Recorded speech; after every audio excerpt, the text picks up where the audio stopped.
Right, Laurie, number 6 in the Macallan Folio collection. Is that what they call it? Folio collection or series. I'm not sure what term they prefer, but which was launched. First launched 2015. Obviously, Folio 6 is a 6th edition, which was brought out in 2021, if I'm not mistaken. And it's been a really popular series. Obviously, celebrates sort of the initial steps of Macallan into the big scary world of advertising, celebrating their print, press and ad campaigns in the 1970s, 80s and 90s. So it's been really lovely to sort of visit the labels, find out about the stories behind it, the inspiration behind these quirky little ads because the whole campaign was very story driven. Okay. Wasn't it? Holmes Knight Ritchie was the agency in London. It was a completely revolutionary approach to advertising generally, and booze advertising in particular. Very, very brave and very elegant and very appropriate for the brand. The brand positioning was it was described by Michael Jackson, the whiskey writer, not the film star, as the Rolls Royce of whiskies. In I think 79, something like that. Makes sense. And it positioned itself. No, was it 79? No, it was 89. 89. I beg your pardon. And because they only began to promote Macallan as a single malt in 1980-81. And prior to that, it had a very high reputation, but all but a tiny fraction went for blending.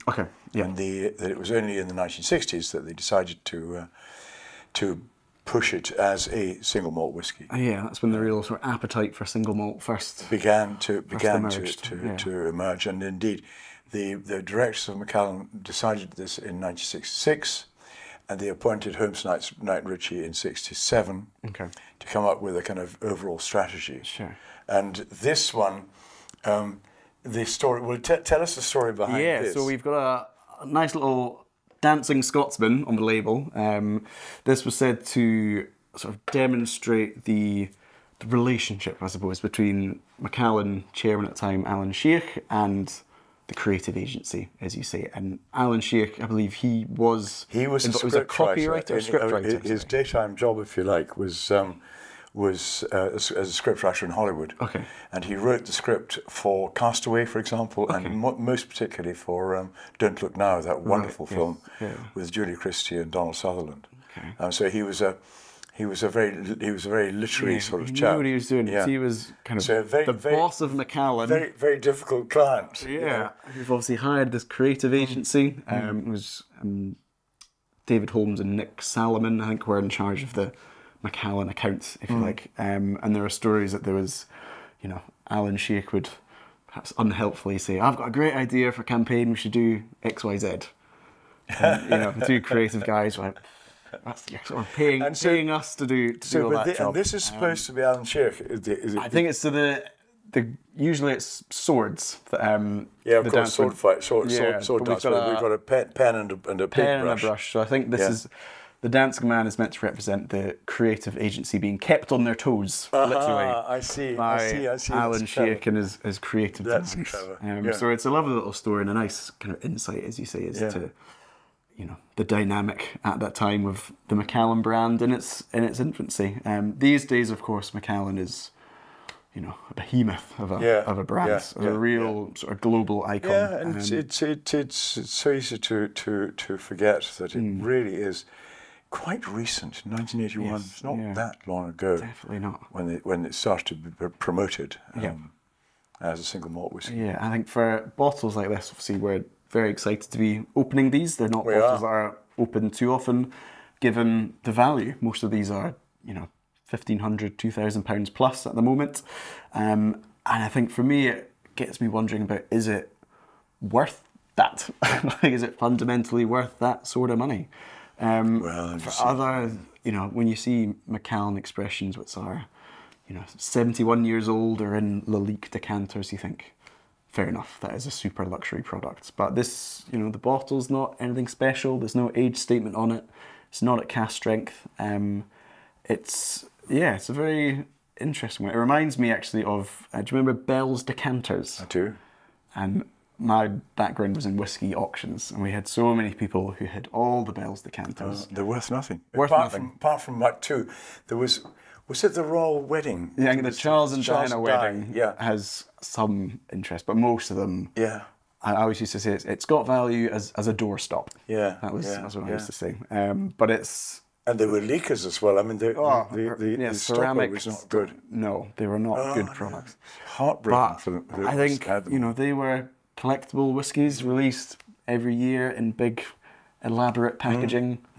Christmas Macallan Folios released every year, big, elaborate packaging. Could they be the next Bell's decanter? Could they be worth pennies in the future? Who knows? I don't think so. I think they'll hold the value. Yep. But I mean, as we've talked about, is it worth it? I mean, the value of anything is what people are prepared to pay for it. Indeed. Yeah. I suppose the question is that, I mean, because whiskey is especially, certain makes only, not right across the board, Macallan being the leading example, is fetching extraordinary prices at auction, based on prices achieved at auction. And whiskey, generally speaking, Scotch and some Japanese, some Scotch, some Japanese, are deemed to be the performing better than any other alternative. Yes. Investment. Yeah. Better than gold, better than stamps, better than fine art. Oil, anything. Yes. So that's why people with deep pockets are piling in. Yeah, and it can be misleading because you can take those statistics of how and then Macallan, fine and rare, and 1926s have rocketed in value, and apply that to all whiskies. But as you say, and that's a racket. It's a racket rocket. Yeah. But yeah, Macallan, as you say, is the market leader, I suppose, in terms of collectability and investment potential. But I suppose today we're all about finding out what's the liquid like. Is the that's what it's about. Good. So shall we? From our perspective, that's what we're interested in. Yeah. So let's open this up and see. Right. Let me do it. Sure. Don't let me pour too big.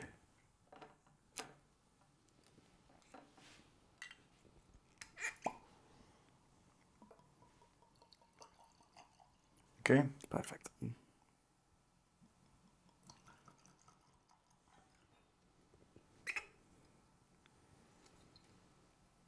It's a nice label, though, it is, isn't it? All the designs so far have been They've stunning. been terrific, really. Reassuringly, the whiskey's been very good as well. Indeed, so far. All a very high standard. So again, we've got classic Macallan colour. It's slightly paler than some. So again, I'm thinking perhaps a mix of European oak and American oak. Sure. But all sherry seasoned. Yeah, the Folio series is kind of slightly, not frustrating, but there's very little detail given about the spirits and the production methods. So, with it being Macallan, we know it's sherry seasoned, but we don't know age. It's a one-off, and so the whiskey creators, they love it, these limited sort of one-offs, because they don't have to repeat it again and again and again, as with the core range of any whiskey. So they can explore and produce different liquids. And one of the things we've discovered today is that they are all different. Each of these expressions in the portfolio range, they're different whiskies. Yes, and I suppose without being shackled by an age statement, allows that's right. whiskey creators to use older casks if they're great, or younger casks, and complete freedom to create, in theory, the best whiskey they can. And we know, and I'm sure that a lot of your viewers know, that age is not an absolute guarantee of quality. Indeed. And the industry generally, I mean, I think we like age statements. It's a useful guide. A bit like it's like a safety net, or a comfort blanket. At least. But the master blenders and so on, they would much rather not have age statements, because then they can use whiskies which they think. For example, I remember talking to Jim Beveridge, who was the master blender for he's retired now, for Johnny Walker, about Blue Label, Johnny Walker Blue Label, no age statement, but 5 times the price of Johnny Walker Black Label. And I said, how do you justify that? And one of the things he said, which always sticks in my memory, was that obviously if your grains if you're using an age statement, it's the age of the youngest component. Yes, yeah. In a blended Scotch, it's both grains and malts. Yep. So you might have 25-year-old malt whiskies, but if you've got 18-year-old grain whiskies, then it's an 18-year-old whiskey. You know? And he said to me, and he's a very, very truthful guy, and I've no reason to doubt him. When you're using old malt whiskies, they become, if you're using very old grains, they become flattened. Right. Whereas if you use younger, and didn't say how young is young. I mean, they might be 20 years old. I don't know. I mean, probably unlikely. But the younger grains will invigorate the older malts. Yeah.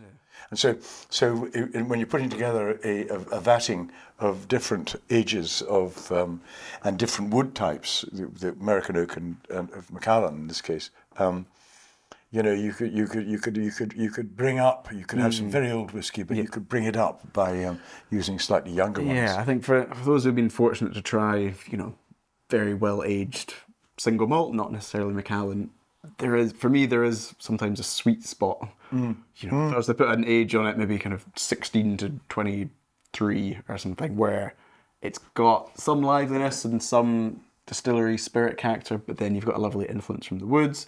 And it's a time to mellow out, and everything sort of comes together perfectly. Yeah, no, I agree. There are some that just seem to work perfectly. Lagavulin 16, for example. I'm sure you're on commission from Lagavulin. I wish I was, for goodness sake.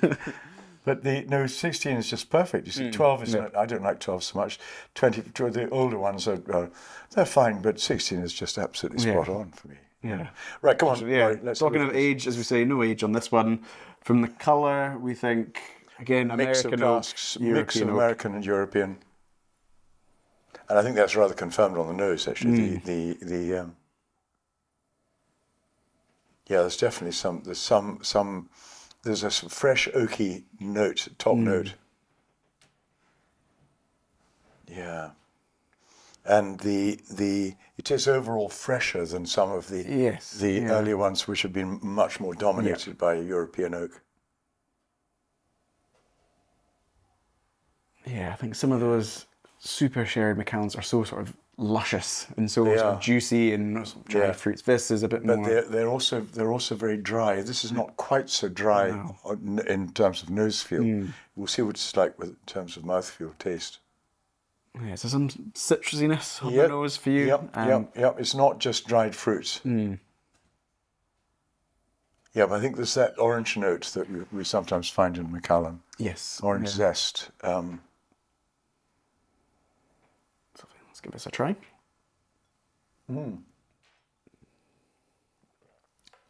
Particularly nice texture. Yeah. Very nice, creamy, oily texture. And then that acidity. So it's like orange zest, size of the tongue.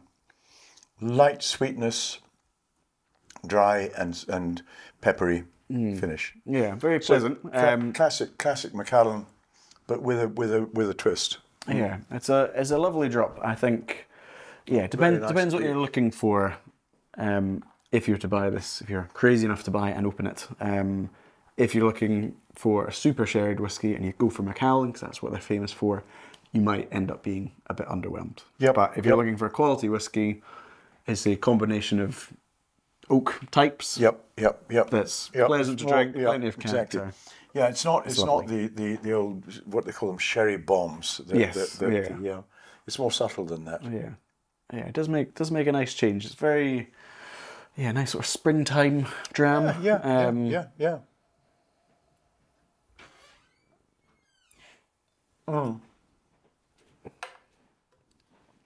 Yeah, so overall, very pleasant, worth opening. Maybe not, given the value, but it's a lovely drop and very nice. And again, it's really, any time of the day. It's not just digestif for late at night. It's probably a bit too much for a breakfast dram, but it's a bit much for breakfast. Wait till 11's is.